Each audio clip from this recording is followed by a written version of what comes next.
আসসালামু আলাইকুম। কেমন আছেন সবাই? আশা করি সবাই ভালো আছেন। আজকে আমি আপনাদেরকে দেখাবো বিয়ে বাড়ির স্টাইলে একদম লোভনীয়ভাবে গরুর মাংস রান্না করার একদম পারফেক্ট রেসিপি। এই রেসিপি দেখে কিন্তু যে কেউ খুবই লোভনীয়ভাবে বিয়ে বাড়ির স্টাইলে গরুর মাংস রান্না করতে পারবেন। তো চলুন আজকের এই রেসিপিটি শুরু করা যাক।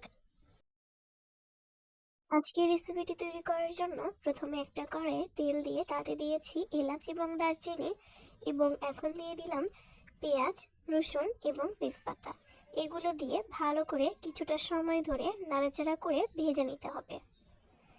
ভালো করে অনবরত নাড়াচাড়া করে ভেজে নিয়ে এই পর্যায়ে দিয়ে দিব পরিষ্কার করে কেটে এবং ধুয়ে রাখা গরুর মাংসগুলো দিয়ে এখন দিয়ে দিচ্ছি একসঙ্গে বেটে রাখা কাঁচামরিচ, আদা এবং জিরা বাটা, আর দিয়ে দিচ্ছি স্বাদমতো লবণ। এখন এই উপকরণগুলো দিয়ে ভালো করে নাড়াচাড়া করে মিশিয়ে নিতে হবে। এইভাবে করে অনবরত নাড়াচাড়া করে ভালো করে মিশিয়ে নেবেন। ভালো করে মিশিয়ে নেওয়া হয়ে গেলে এখন এখানে দিয়ে দিব হলুদের গুঁড়া, আর তার সঙ্গে দিয়ে দিতে হবে মরিচের গুঁড়া। এই গুঁড়া মশলাগুলো দিয়ে ভালো করে নাড়াচাড়া করে মিশিয়ে নিতে হবে, এবং এই মশলাগুলো দিয়ে মাংসগুলোকে ভালো করে নাড়াচাড়া করে কষিয়ে নিব। এই পর্যায়ে ভালো করে নাড়াচাড়া করে কষিয়ে নিচ্ছি। ভালো করে নাড়াচাড়া করে কিছুটা সময় ধরে, অনেকক্ষণ ধরে ভালো করে কষিয়ে নেবেন। আপনি এই রেসিপিটি যত ভালো করে কষিয়ে রান্না করবেন, এই রেসিপির টেস্ট কিন্তু তত বেশি ভালো হবে। তাই কিছুটা সময় ধরে ভালো করে নাড়াচাড়া করে কষিয়ে নেবেন। ভালো করে অনবরত নাড়াচাড়া করে আমি মাংসগুলোকে ভালো করে কষিয়ে নিচ্ছি।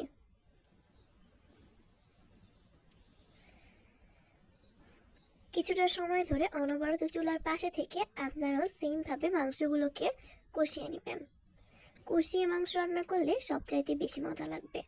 এখন এখানে অল্প একটু পানি দিয়ে আবার ভালো করে নাড়াচাড়া করে মিশিয়ে নিচ্ছি।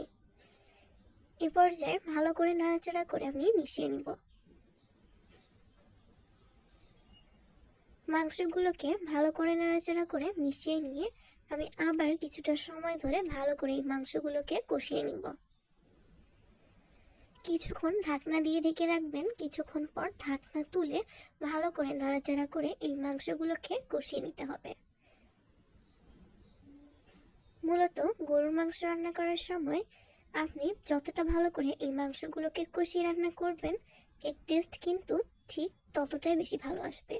যারা রান্নার ক্ষেত্রে একেবারেই নতুন, তাদের জন্যই কিন্তু আজকের এই রেসিপিটি দেখে কিন্তু যে কেউ খুব সহজেই আজকের এই গরুর মাংসের রান্নাটা তৈরি করতে পারবেন। এইভাবে করে ভালো করে কিছুটা সময় ধরে আমি মাংসগুলোকে কষিয়ে নিব।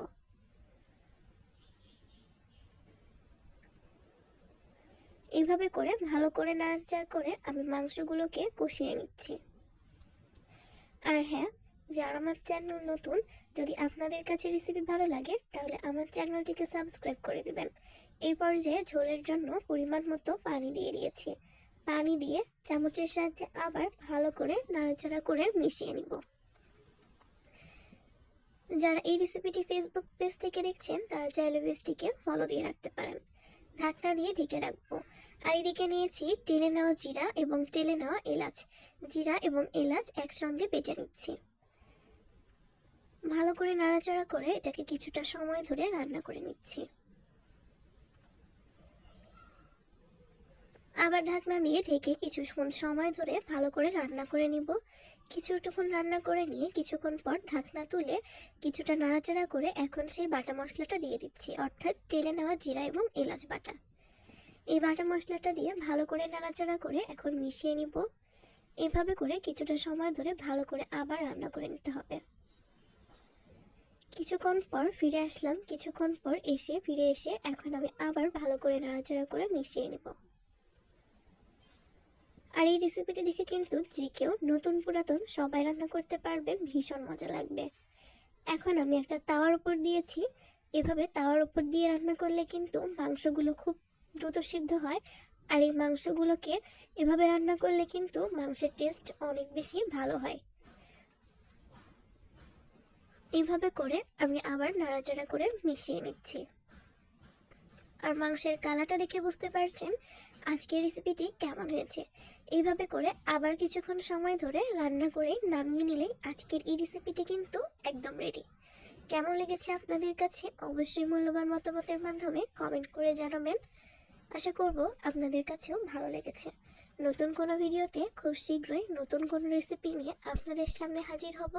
সেই পর্যন্ত সবাই অনেক বেশি ভালো থাকবেন, সুস্থ থাকবেন। সবার সুস্থতার কামনা করে আজকের মতো এই পর্যন্তই বিদায় জানাচ্ছি। আর যারা ভিডিওটি শুরু থেকে শেষ পর্যন্ত দেখেছেন তাদের জানাই অসংখ্য ধন্যবাদ এবং অসংখ্য ভালোবাসা। বিদায় জানাচ্ছি, সবাই ভালো থাকবেন। আল্লাহ হাফেজ।